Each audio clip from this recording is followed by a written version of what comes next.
do 14 ao 23. Os irmãos daqui da frente, se o ventilador estiver muito forte, vocês podem pedir ajuda para o Israel aqui, ou vocês mesmos podem diminuir a intensidade dele.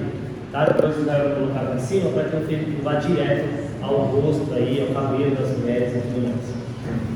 Vamos ler aí de pé Marcos, capítulo 7, versículo do 14 até o versículo 23. Nós estamos aí na segunda parte dessa perícope que eu comecei semana passada, certo? Marcos 7, do 14 ao 23. Diz assim, Sagradas Escrituras: e convocando outra vez a multidão, Jesus disse: escutem todos e entendam. Não existe nada fora da pessoa que, entrando nela, possa contaminá-la, mas o que sai da pessoa é o que contamina. Se alguém tem ouvidos para ouvir, ouça. Quando entrou em casa, deixando a multidão, os discípulos o interrogaram a respeito da parábola. Jesus lhes disse: então, vocês também não entenderam? Não compreendem que tudo que está fora da pessoa, entrando nela, não a pode contaminar? Porque não entra no coração dela, mas no estômago, e depois é eliminado. E assim Jesus considerou puros todos os alimentos e dizia: o que sai da pessoa, isso é o que a contamina, porque de dentro do coração das pessoas é que procedem os maus pensamentos, as imoralidades sexuais, os furtos, os homicídios, os adultérios, a avariça, as maldades, o engano, a libertinagem, a inveja, a blasfêmia, o orgulho, a falta de juízo. Todos esses males vêm de dentro e contaminam a pessoa. Amém, meus irmãos? Vamos orar uma vez mais. Ó Deus, estamos diante da Sua palavra e diante dela nos sujeitamos, nos rendemos. Pedimos auxílio e graça para que possamos não só compreendê-las, mas também praticá-las. Ensina-nos, ó Deus, a não sermos religiosos, meros praticantes de rituais, mas que possamos viver uma pureza verdadeira diante do Teu Evangelho, diante da Tua palavra. Oramos assim, em nome de Jesus. Amém. Amém. Amém, meus irmãos? Podem se assentar, tomar o seu assento e vamos à exposição desse texto. Estamos dando continuação à perícope que comecei semana passada, na igreja que pegamos emprestado semana passada, porque estávamos em reforma, de Marcos capítulo 7, de 1 a 23, mas eu deixei de 1 a 13 e agora de 14 a 23. Semana passada nós passamos por esses 13 versículos e hoje daremos a continuidade, então, a partir do versículo 14. Mas em respeito de muitos também que não tiveram a oportunidade de estar no ano passado e perderam talvez a exposição, eu quero então recapitular a última exposição em pontos que trouxe para vocês. O primeiro ponto que nós trabalhamos semana passada foi que os fariseus e os escribas acusam os discípulos de Jesus por comerem pão sem lavar as mãos. Eles não estavam preocupados porque a mão estava suja da rua, mas eles estavam preocupados com o rito religioso que os anciãos ensinavam, e se não comessem o pão sem lavar a mão, eles iam ser punidos por Deus, e também ali a sua obediência diante do Senhor estava sendo quebrada, e isso poderia levá-los até talvez perder a sua salvação. São acusados de não seguir a tradição de anciãos.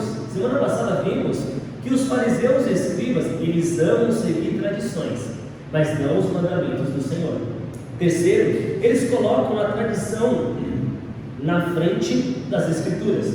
É quando se coloca uma crença à frente das Sagradas Escrituras.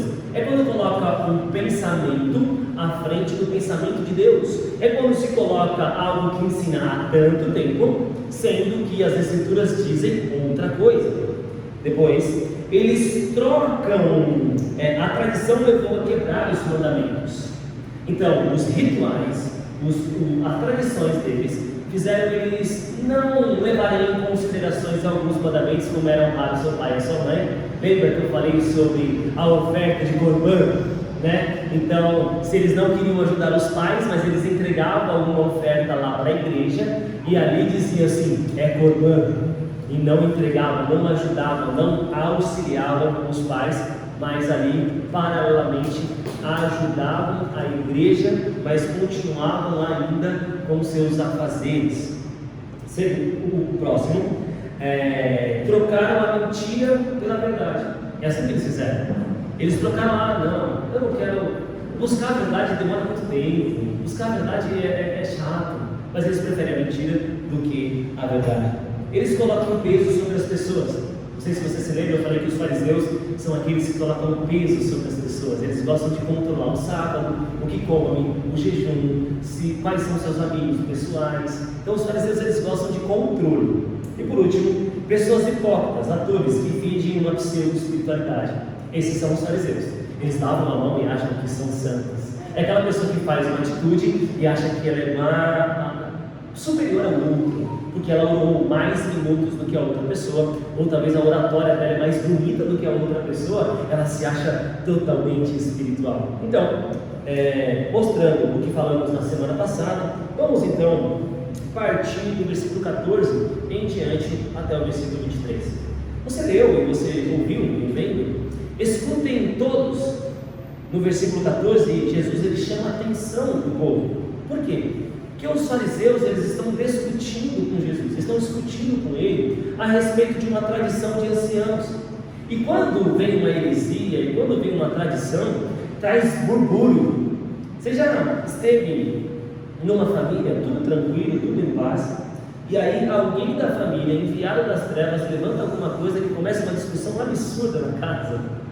Então, aí Jesus está tendo aquela discussão, está tendo aquele problema, aquela problemática. Ele diz assim no versículo 14, deixe com a sua Bíblia aberta. E convocando outra vez a multidão, Jesus disse: escutem todos e entendam. Interessante que Jesus chama a atenção para ele. É interessante que Jesus ele dá um basta e chama para que o povo, para ensinar esse povo, para falar sobre o caso da acusação de comer de comer pães sem lavar as mãos. Está tendo a discussão.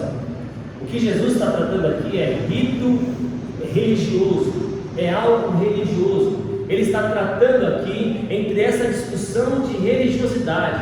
E aí ele fala assim: preste atenção em mim, que eu vou ensinar vocês.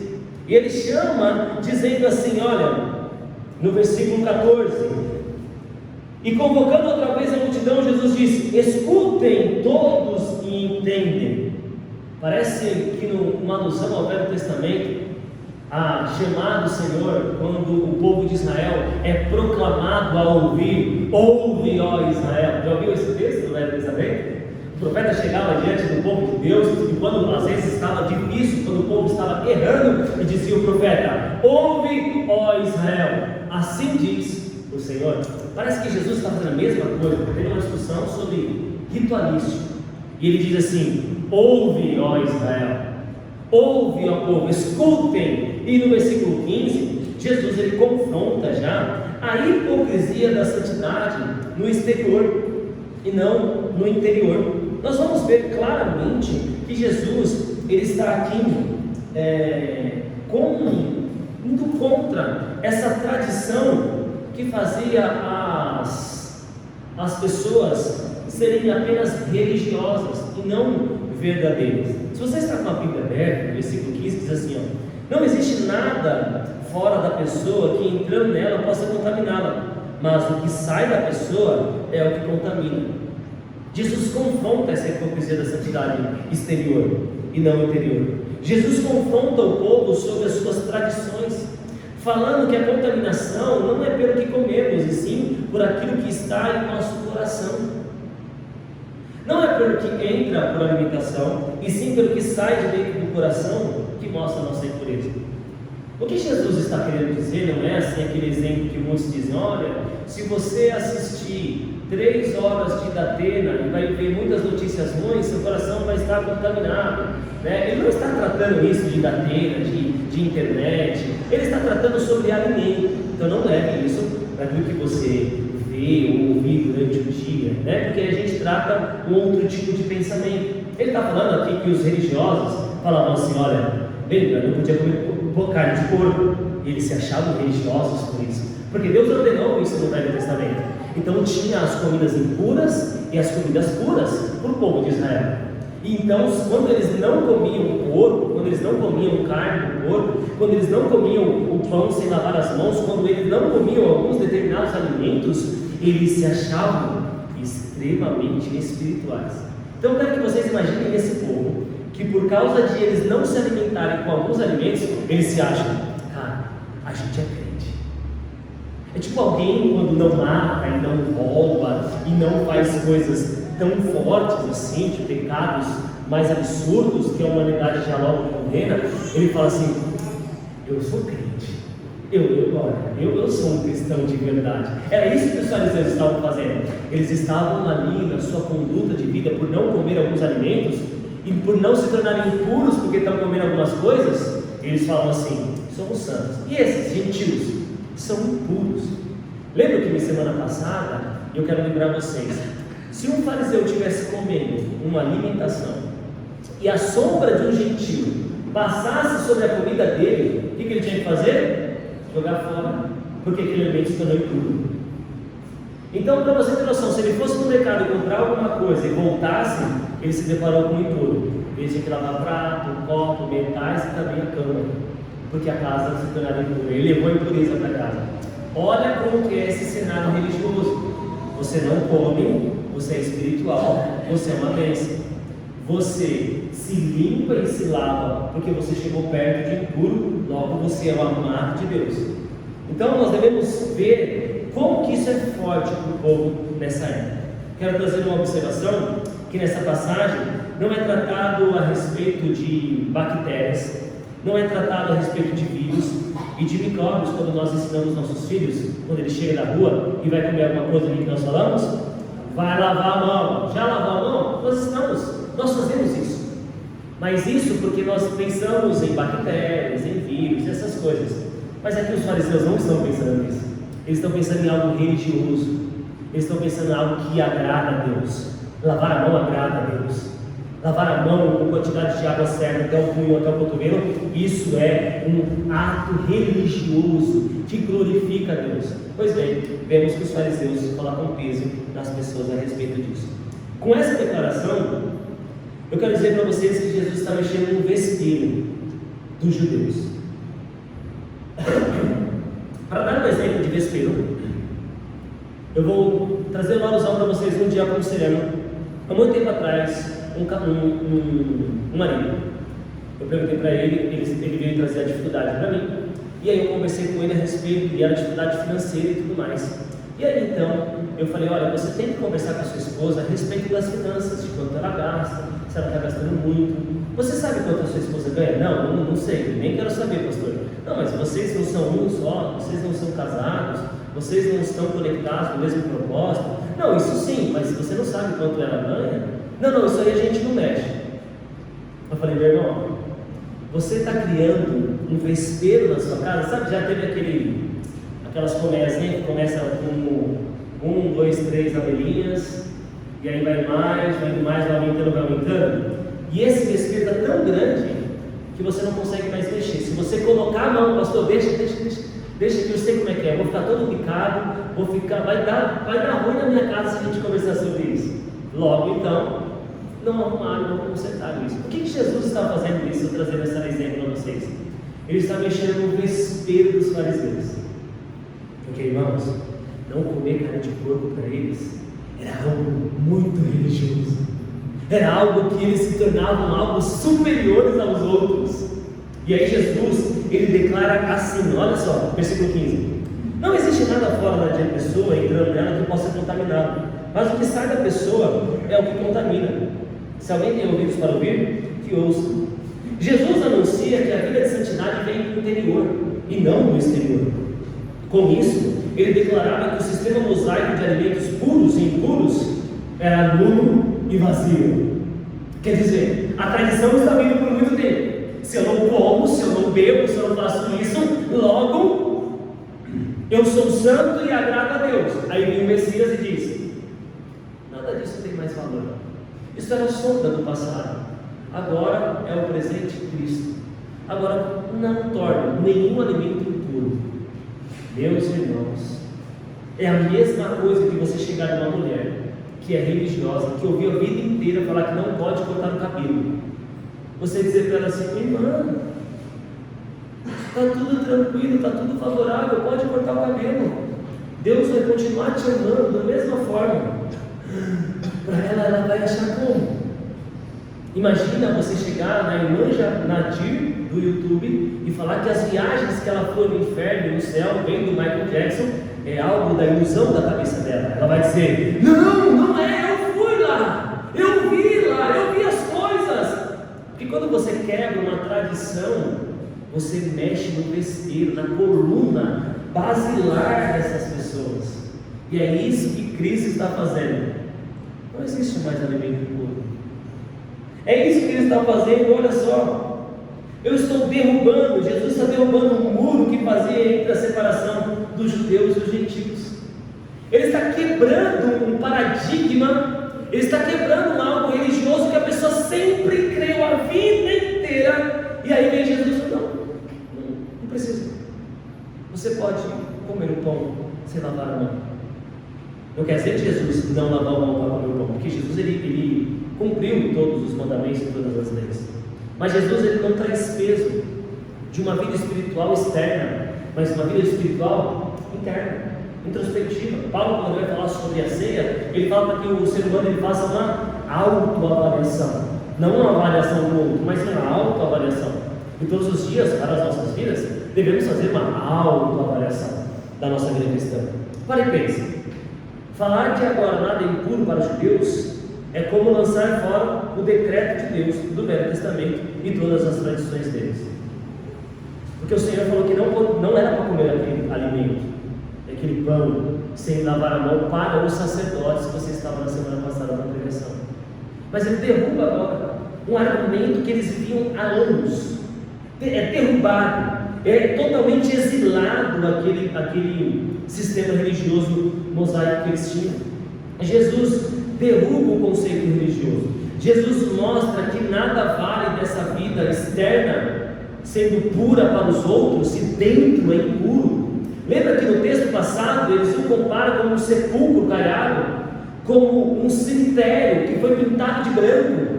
É como um sepulcro cheio de ossos, carne fedida, e aí você pinta de branco e deixa um pouco mais bonito. É assim os fariseus, eles chamam eles de hipócritas. Vocês querem fazer externamente aquilo que no interior de vocês não fazem.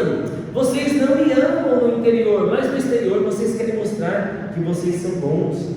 Jesus deixa bem claro que a palavra de Deus é superior a qualquer tradição. Qualquer tradição que você, eu, igrejas, pessoas, família pode ter. Eu não sou contra tradições. Tradição é muito bom, mas se a tradição for contra a palavra de Deus ou trazer peso para as pessoas, devemos jogar fora. Toda tradição que afronta a palavra é anátema, é acréscimo. Nós devemos lançar fora de nossas vidas. Então o que Jesus fez? Ele rompeu, quebrou, anulou, cancelou, acabou com a forma dos judeus que tinham a mostrar sua religiosidade e santidade. Ele acabou com isso. Ele dá uma rasteira nos judeus nesse momento. Porque agora, como que eu vou demonstrar que eu sou santo? Então eu vou guardar bem o sábado. E aí no sábado não pode se fazer nada, se fazer qualquer coisa, porque o decreto de Deus perpétuo no Velho Testamento. Então vamos guardar o sábado até hoje. Então se você fez comida ontem, você pecou. É interessante essas pessoas quando eles ensinam para guardar o sábado, mas só pode não guardar o sábado aquele que vai promover a vida, os enfermeiros, os médicos, aqueles que vão ajudar a locomoção dos outros. Ora, se uma lei é decreto de Deus, ninguém pode quebrá-la. Se uma lei é decreto de Deus, ninguém pode quebrá-la. Então por isso a guarda do sábado hoje, meus irmãos, é anátema. Não tem fundamento dentro do cristianismo, do Novo Testamento. Nós devemos guardar o sábado do Senhor, o descanso do Senhor, a nossa vida do Senhor. Quantos não são aqueles que guardam o sábado, mas o seu coração está mais preocupado do que o outro que não guarda o sábado? Isso é exterior puro, interior impuro. Exterior, eu estou calmo. Interiormente, eu estou um furacão. Não é confiança plena no Senhor. Quando Jesus quebra crenças básicas, duas coisas podem acontecer no coração do ouvinte. Preste bem atenção. Quando Cristo ele quebra crenças básicas, duas coisas podem acontecer nos corações dos ouvintes. A primeira, a palavra dura pode amolecer o coração do povo. A palavra dura amolece o coração dos eleitos. A palavra dura de Jesus pode trazer a pessoa a dizer assim: oh meu Deus, como pode isso estar acontecendo comigo? No discipulado da semana passada, falando sobre depravação total, um irmão disse: quando eu ouvi que a minha vida era comparada com a de Hitler, diante dos pecados, e eu merecia a mesma condenação, o mesmo julgamento, aquilo faltou ar no meu coração. E eu disse, talvez igual a Isaías, ai de mim. E para outros, quando ouvem isso, dizem: eu não, eu sou tão bonzinho, eu sou uma pessoa dócil, eu sou uma pessoa tranquila. Segundo, o que o efeito da palavra dura de Jesus pode fazer no coração dos ouvintes? A palavra dura pode endurecer mais o coração daqueles que são orgulhosos. Ela endurece mais ainda. Na pandemia você viu isso. Na pandemia muitas pessoas falaram assim: meu Deus do céu, o mundo está em colapso. Meu Deus, as pessoas estão em casa, as empresas estão fechando, eu estou sem dinheiro, eu não consigo pagar meu aluguel, talvez eu não sei o que eu vou comer amanhã, eu não tenho ninguém do que o Senhor, eu quero me sujeitar diante de Deus, ó Deus, eu confio em Ti. A pressão trouxe a esse coração amolecimento. E muitos, uma outra via de pensamento: cadê Deus? Se Deus é bom, por que tudo isso está acontecendo? Se Deus é bom, por que meus entes queridos morreram? Se Deus é tão bom assim, poderoso, por que existe esse caos no mundo? Logo, se existe um Deus, Ele não se manifesta no meio de nós, entre o ignorância. Então você vê claramente no meio da pressão que Deus nos coloca, como o coração vai reverberar, como o seu coração vai ser mostrado. E então, aqui com essas palavras de Cristo aos fariseus, ele foi revelado que os corações deles ficam mais duro e mais duro e mais duro. O versículo 16: se alguém tem ouvidos para ouvir, ouça. Que palavra linda! Logo existem aqueles que não têm ouvidos para ouvir. Como assim? Não ouvidos naturais, mas ouvidos espirituais. Pessoas duras não querem largar tradições criadas pelos homens. Esses fariseus e esses escribas, eles não queriam abandonar a tradição, porque a tradição para eles era boa. Os discípulos, então, caminhamos para o versículo 17, eles não entendem a parábola. Você já se perguntou? Os discípulos andam com Jesus, eles caminham com Jesus, vê milagres, ele vê Jesus andando sobre as águas, ele vê acalmando a tempestade, ele vê ressuscitando pessoas, e os discípulos, quando Jesus conta uma parábola, os discípulos ficam assim: eu não entendi. É interessante que muitas parábolas você vai ver, e os discípulos não entenderam e interrogaram Jesus sobre aquilo que tinha sido dito. E aí, meus irmãos, por que eles não entenderam, sendo que sempre viveram aquilo, ou com o Senhor? Para que os alimentos impuros era certo, como o sol brilha ao meio-dia para eles, que eles não poderiam fazer as coisas mesmo. Vou explicar para vocês. Vocês lembram quando Deus traz uma visão para Pedro de répteis para ir num lençol descendo do céu, em Atos? E aí Deus fala assim para ele: mata e come. E qual é a resposta de Pedro? Não, Senhor, eu não como coisas impuras. Olha, Jesus tinha ensinado isso em Marcos capítulo 7. Em Atos 10, nós vamos ver Pedro ainda cultivando a tradição, cultivando, e eles já tinham sido ensinados, dizendo: não, Senhor.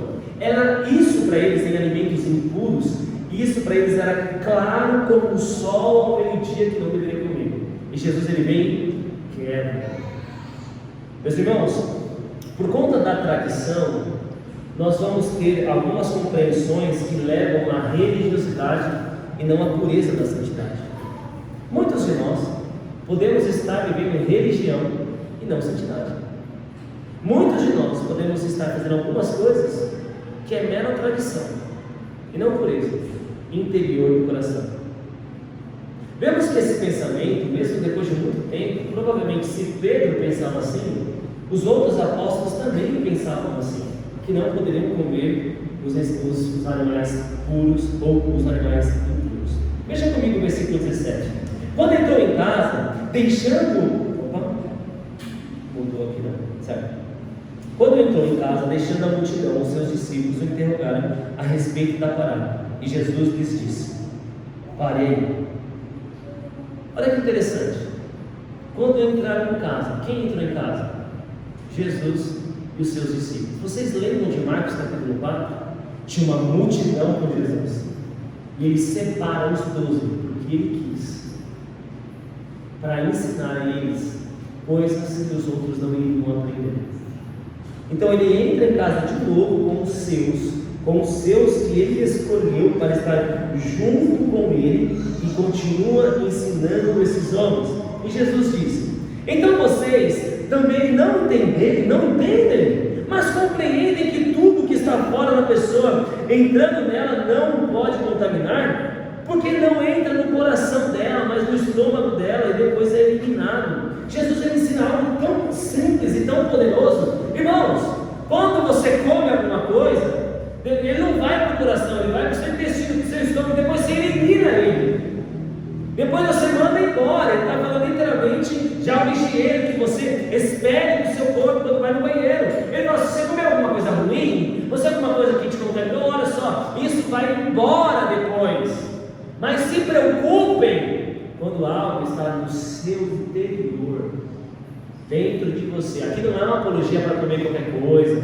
Isso não é uma apologia para comer coisa podre. Isso não é isso que ele está dizendo. Ele está dizendo: para com essa religiosidade, porque o que você come vai embora, o alimento não vai para o coração. E também não é uma aula de fisiologia, se você está comendo muita gordura, se você está comendo muita fritura, esquece isso, certo? Ele está falando de ato religioso. E aí, depois que você comeu, vai ser eliminado. Mas se preocupem com aquilo que vai para o coração. O pecado, ele não faz morada no estômago. Alguns irmãos aqui talvez podem até fazer. Mas o pecado, ele faz morada no coração, meus irmãos. A natureza moral humana é a fonte da impureza moral. O que contamina as pessoas não é o que entra nelas, e sim o que vem de dentro delas mesmas. O pessoal da nova classe de membros que está se lembrando na igreja tiveram essa aula hoje. O pecado original, a depravação total, o ser humano corrompido, dentro dele surgem todas as coisas más. Só que você já ouviu falar assim: segue teu coração? Você já ouviu aquela frase: o que você está sentindo no seu coração? Segue ele. Você precisa ser feliz. O problema do coração humano é que ele está contaminado, e é muito mais profundo do que nós podemos imaginar. Domingo de manhã você saiu da sua casa, o pastor vir aqui e dizer na sua face que o seu coração é mais impuro do que você imagina. Não é um gospel, não é mercado, não atrai as pessoas para a igreja isso, mas é uma verdade.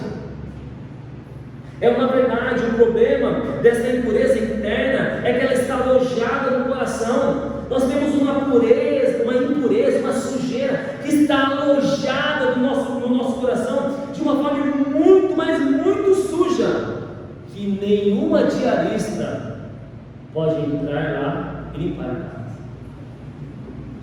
Alguns de nós, quando estamos com uma casa muito suja, aí nós falamos em casa: nós precisamos, vamos chamar alguém para ajudar a gente a limpar a casa aqui? Não, a gente precisa, mas na casa do coração, nenhuma diarista, nenhum ajudante, nenhum cloro pode limpar, a não ser o lavar remidor de Cristo Jesus, o nascer de novo. É necessário nascer de novo. Para a impureza do nosso coração, é necessário nascer de novo. Para a sujeira do nosso coração, é necessário nascer de novo. Para aquilo que carregamos dentro do coração, que o Senhor Jesus está falando para os seus discípulos: vocês têm que aprender que não é o que come, mas é o que está interno dentro de vocês, o pecado original.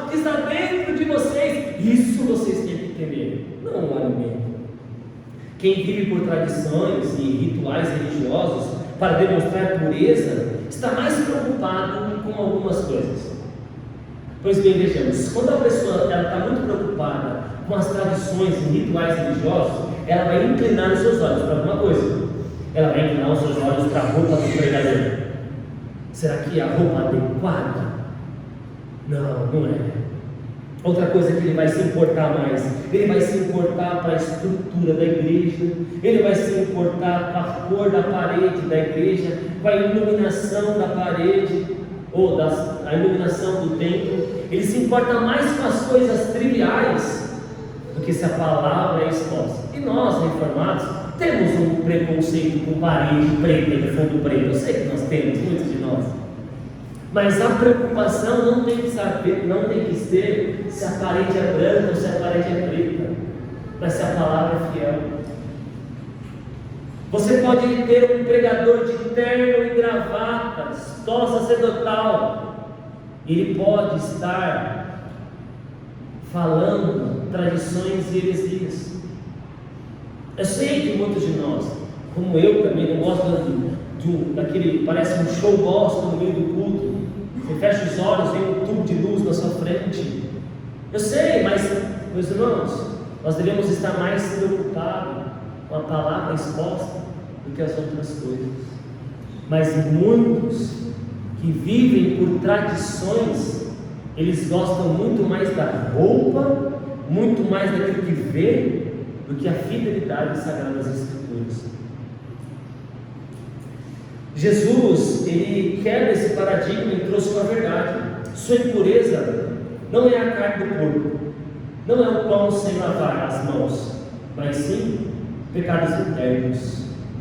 Sendo assim, Jesus traz uma lista de impurezas internas que há dentro do coração. Irmãos, muitos de nós hoje não comem nada se tiver sangue, uma galinha feita com sangue. Não pode comer porque é proibido.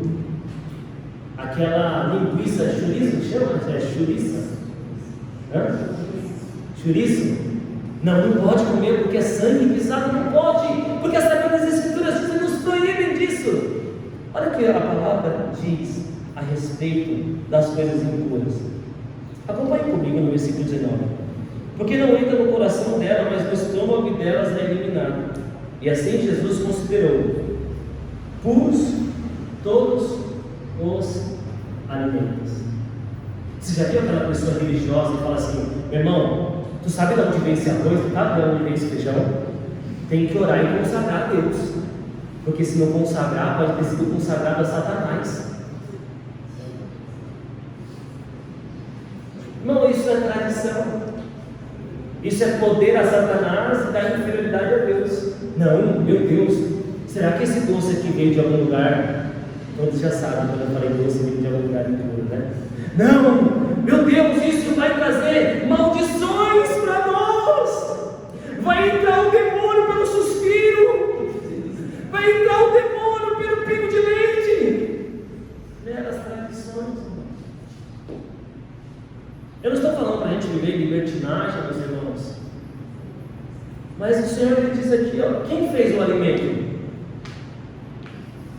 Quem produz na terra? Quem traz o oxigênio? Quem traz a chuva? Quem é que produz todos os alimentos que vem para a nossa casa? O Santo Deus.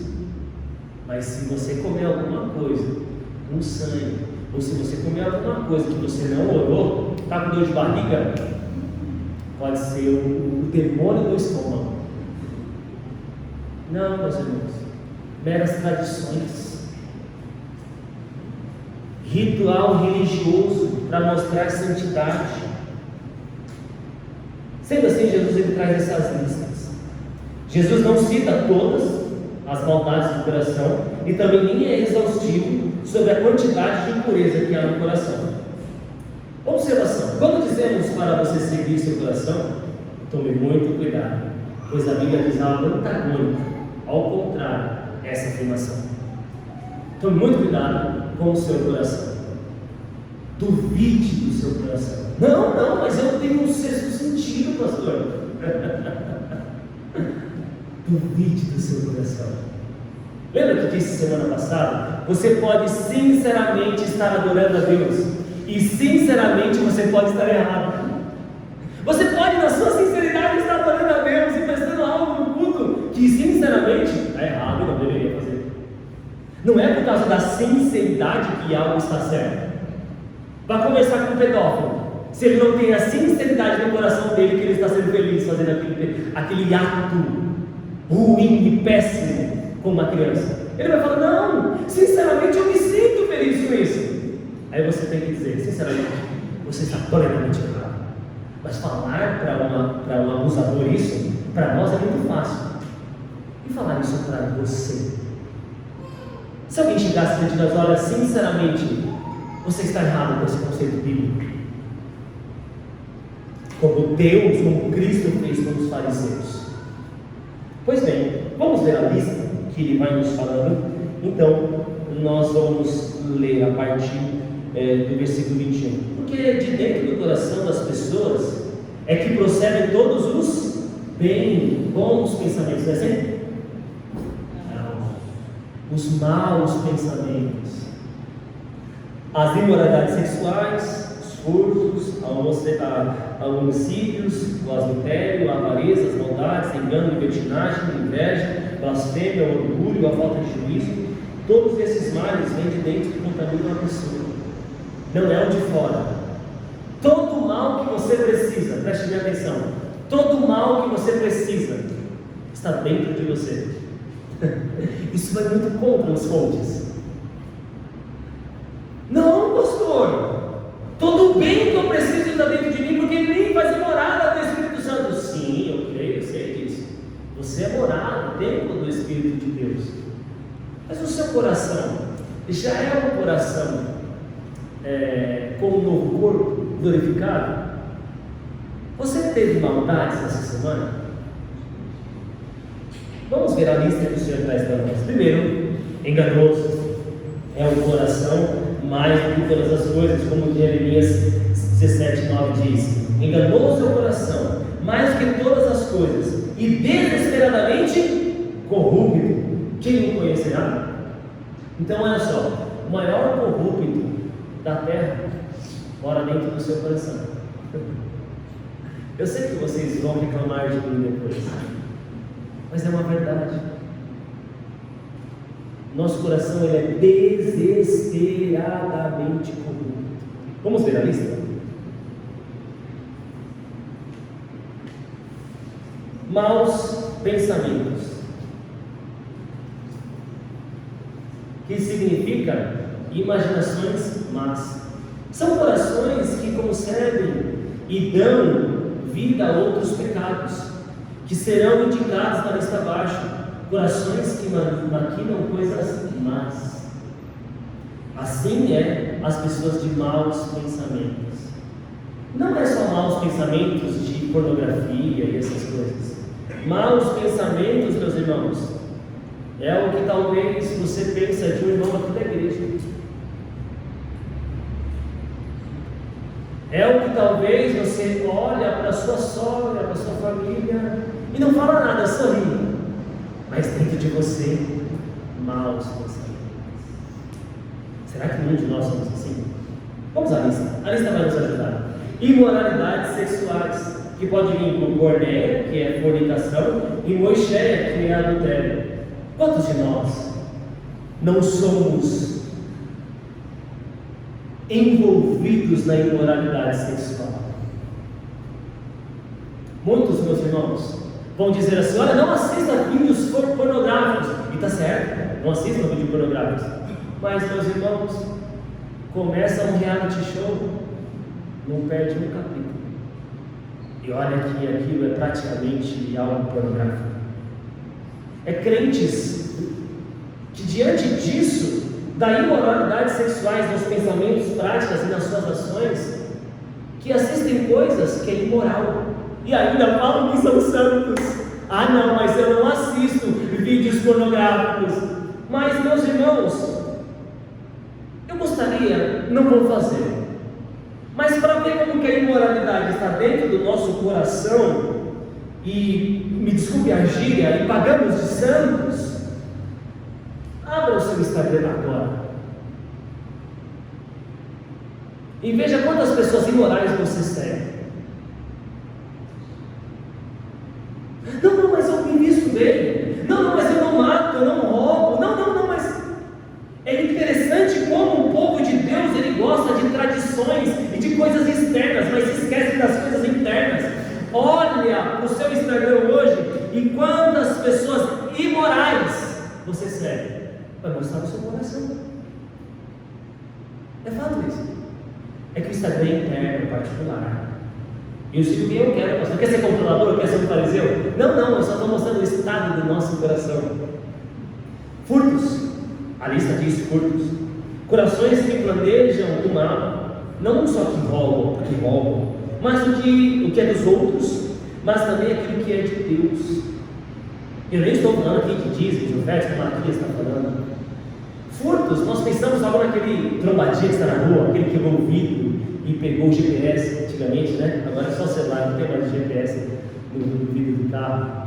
Ou aqueles que furtaram alguma coisa na igreja. Sabia que você não deve deixar os seus celulares na cadeira da igreja? Porque podem ter ladrões entre nós.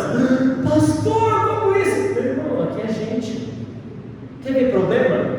É só você colocar a gente numa caixa. Não tem problema. Então não façam isso. Furtos. Quantos são aqueles corações que falam, eu amo a empresa, mas dão uma gambaleada no patrão, roubam o patrão no seu tempo? Quantos não são aqueles, meus irmãos, que na empresa mesmo, para ganhar mais, eles fazem um jeitinho brasileiro? Quantos não são aqueles que furtam, mas se dizem, ó Deus, eu te amo? Por quê? Exteriormente é fácil de ver, mas interiormente. Aí vem aquela outra frase, Deus conhece o meu coração, por isso devemos ter medo. Se Deus realmente conhece mesmo o seu coração, devemos ter medo diante de Deus, porque se Ele conhece, Ele pode julgar. Ele pode falar, eu sei bem o que você está pensando agora.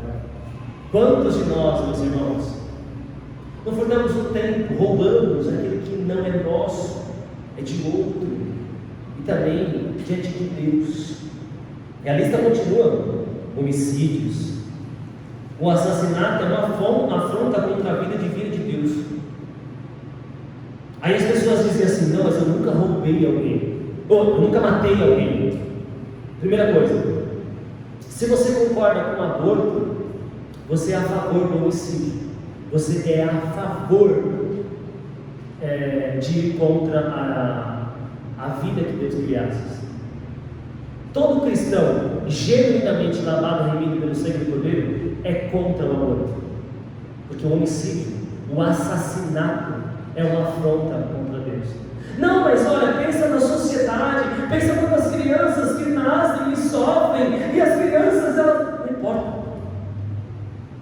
Um pecado não vai anular o mandamento do Senhor, o ato divino de Deus. Todo cristão, ele é contra o aborto. Aí você fala assim, pastor, eu não sou contra o aborto, eu sou contra o aborto, eu nunca matei ninguém, eu nunca tirei ninguém. E no seu coração, você já matou alguém? Fácil. Esse ano você já matou alguém mais breve? Com o seu coração? A mais, 70% dele. Quer dizer que já. Facilmente, meus irmãos, quando você está no trânsito, está bravo, está nervoso, o homem está vindo no serviço, ele foi mandar, ele diminuiu o salário dele, aconteceu um monte de problema, ele não resolveu nada, ele sabe que ele errou, indo para casa, levando um WhatsApp para ele, falando para ele passar comprar um monte de coisa no mercado, e aí ele não compra nada, ela briga com ele, e aí ele toma uma fechada de motoqueiro que xinga ele todinho. O que passa no coração dele? Oh Deus, esse dia tem sido mal. Me livra, Senhor, desse dia e abençoe esse irmão que está me xingando. É assim que a gente pensa? Nós somos maus, irmãos. E a lista continua. Adultério, a palavra grega moixéia, relação sexual extraconjugal, é pecado. Você pode até estar caminhando com isso, com aquela pessoa no seu trabalho, e pode ver uma vida extremamente pura. Vou dar um exemplo para você. Alguém aqui pode estar em adultério com alguém no seu trabalho. Não é revelação. Não é. Pastor, dá nome. Não revelação. Talvez você, com a mulher ou com o homem do seu trabalho, você está adulterando. Não foi ainda aos fatos consumados, mas já adulterou no seu coração. Arrependa-se. Olha o extremo que nós chegamos. A igreja precisa voltar a dizer que adultério é pecado. Porque nós vivemos num conceito onde o amor tem que ser de qualquer forma, pode ser de qualquer forma, porque você tem que ser do seu coração, você tem que ser feliz e contente. Não, pastor, eu nunca adulterei, eu sou um homem santo. Abra o seu Instagram agora e veja se você tem. Você já viu? Olha só, irmãos. Você já viu crente, mulher, que posta foto de biquíni na praia e diz: posto todas as coisas que me fortalecem? Aí o irmão, abençoado, iluminado por Deus, diz assim: Deus seja louvado, embaixo também. Todo irmão, seu irmão, que curte, compartilha e comenta nesses tipos de coisas, de fotos e publicações, ele já está adulterando no seu coração. Eu afirmo isso para vocês. Ele é um safado, um pilantra, um adúltero que tem que se arrepender. Essa é uma verdade. E quantos de nós não fazem isso com pessoas da igreja? As pessoas são impuras, divulgam coisas impuras, e um crente que se diz santo apoia a impureza. Não é possível ser crente. Não é possível uma cabeça de um crente fazer isso, porque ele ama o que o Senhor ama e odeia o que o Senhor odeia. Não há probabilidade disso ser verdadeiro. Dentro dele é pecado, mas fora não, você é religioso. E assim se demanda a caminhada de muitos cristãos. Depois, a lista continua falando da avareza. É um forte desejo de adquirir cada vez mais posses, esquecendo-se que essas posses, quase sempre de poucos, não é dele, mas a posse possui ele. Vou dar um exemplo. Ele quer muito um terreno para construir uma casa. E ele possui esse terreno e ele diz: ele é meu, mas na verdade o terreno vai dizer: você é meu. O paradoxo da internet, das mídias, do documentário da Netflix. Nós não somos, quando você entra na internet, você não está procurando algum produto para comprar. Na verdade, você é o produto da internet. Você já tem o algoritmo que você pesquisa, que você faz. Você é o produto que eles ficam enviando para vocês.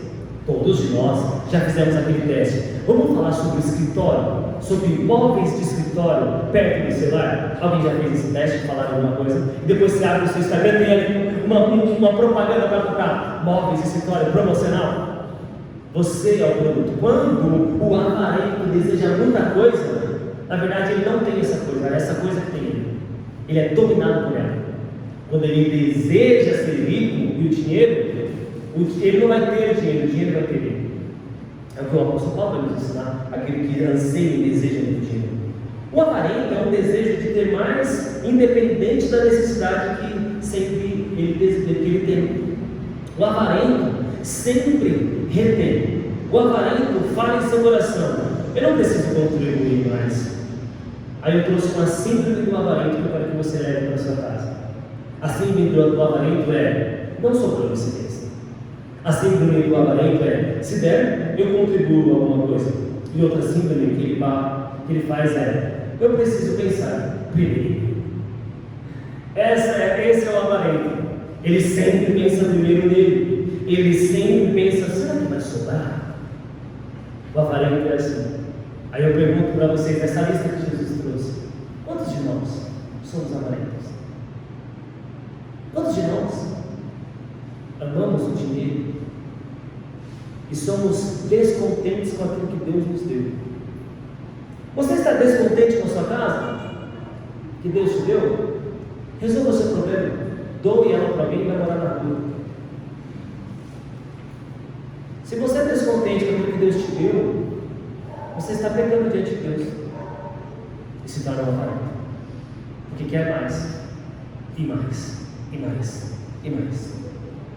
Aí chegamos na lista, maldades, que é a mesma coisa em outras, malícias. Malícia é um pecado que envolve intenções e ações perversas e prejudiciais para com os outros.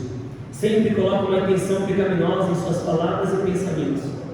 Desejar esse pecado de maneira prática requer uma transformação interior e mudança.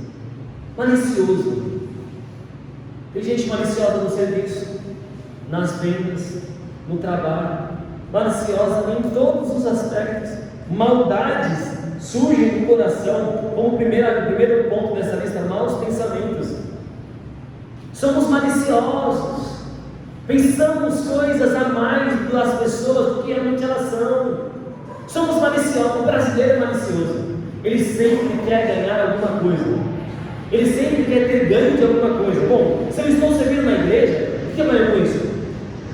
Outro dia perguntaram para um irmão de uma igreja: irmão, você serve muito na igreja, o que você ganha com isso? A resposta mais simples é: não, eu não trabalho por aquilo que eu ganho, que eu vou ganhar, eu sirvo porque eu já ganhei. A salvação eterna é apenas um fruto daquilo que eu fiz, que foi pego. Quantos de nós falam assim: eu vou fazer isso, quero ver se essa pessoa vai fazer por mim? Irmãos, eu não vou terminar essa pregação com aplicações práticas, porque o próprio texto já nos aplica essas coisas. Quantos de nós não fazemos almoço para alguém e falamos assim: quero ver agora se ela vai me chamar para ir na casa dela? Se for para você fazer assim, não faça, porque isso é externo, não é interno. E continua: engano, dolo, fingimento, mentiroso. Ele fala que a mentira vem do coração. Não, eu menti, é porque não, está no seu coração. Está no seu coração, está dentro de você. Fingiu, ator, hipócrita. Outra lista é libertinagem e lascívia, desejo compulsório sexualmente, sexualidade livre, amor, prazer. Muitos homens são presos na pornografia.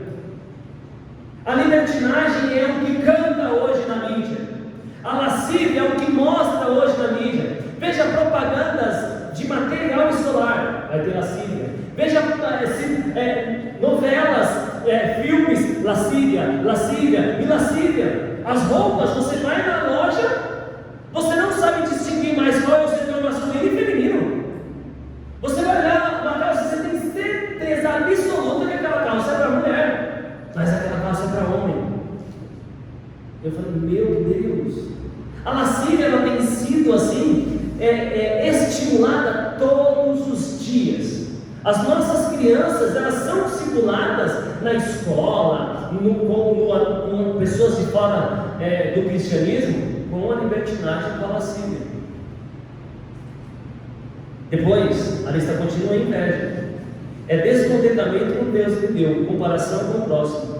Nunca está satisfeito. O invejoso nunca está satisfeito. Nunca está satisfeito. Ele sempre quer mais. É aquela pessoa, ela sempre deseja algo mais e ainda mais dos outros. É aquela pessoa que não consegue ver o outro crescer. Ele quer que ela se dê mal. Quantas igrejas são assim?